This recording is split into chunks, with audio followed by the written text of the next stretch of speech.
नमस्कार, परभणी न्यूजमध्ये आपलं स्वागत करतो. मी दिलीप बनकर. पाहूया आजच्या ठळक घडामोडी. आणि याचबरोबर हे बातमीपत्र संपलं. पुन्हा भेटूया पुढील बातमीपत्रात. शहरातील ताज्या घडामोडी जाणून घेण्यासाठी पाहत राहा परभणी न्यूज. प्रभागातील जनतेने केलेल्या उपकारामुळे अखेरच्या श्वासापर्यंत जनतेच्या संपर्कात राहून विकास कामे करणार, प्रभाकर अण्णा लंगोटे यांचे प्रतिपादन. परभणी. गेल्या 45 वर्षापासून मी सामाजिक बांधिलकी पत्करून गोरगरीब, मागासवर्गीय, अल्पसंख्याक, दलित, ओबीसी, मुस्लिम, अपेक्षित व गरजवंत बहुजन समाजाच्या सार्वजनिक विकासासाठी इमानी इतवारे प्रयत्न केलेले आहेत. त्यामुळे मला माझ्या पत्नीस आणि मुलगा विकास लंगोटे यांना सातत्याने निवडून दिलेले आहे, ज्यामध्ये मातोश्री, रमाबाई आंबेडकर नगर, संजय गांधी नगर, पांडुरंग नगर, एकता नगर, डॉक्टर बाबासाहेब आंबेडकर नगर या आणि इतर वसाहतीमधील जनतेचा समावेश आहे.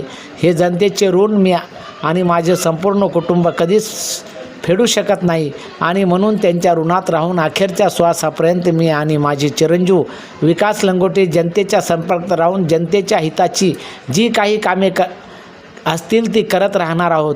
यामध्ये कोणत्याही प्रकारची गद्दारी होणार नाही.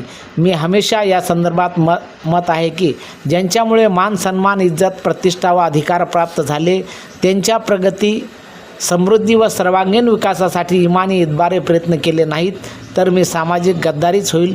या सिद्धांताशी मी बांधील की पत्करून यापूर्वी जनसेवा केलेली आहे आणि श्वासापर्यंत आम्ही ती करत राहू.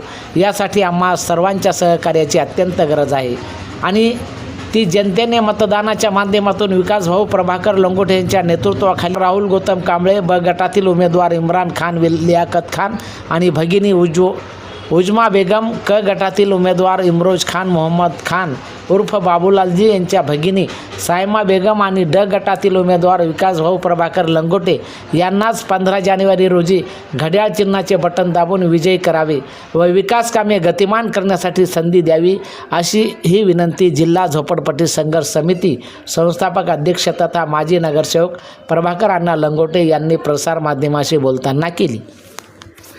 आणि याचबरोबर हे बातमीपत्र संपलं. पुन्हा भेटूया पुढील बातमीपत्रात. शहरातील ताज्या घडामोडी जाणून घेण्यासाठी पाहत राहा परभणी न्यूज.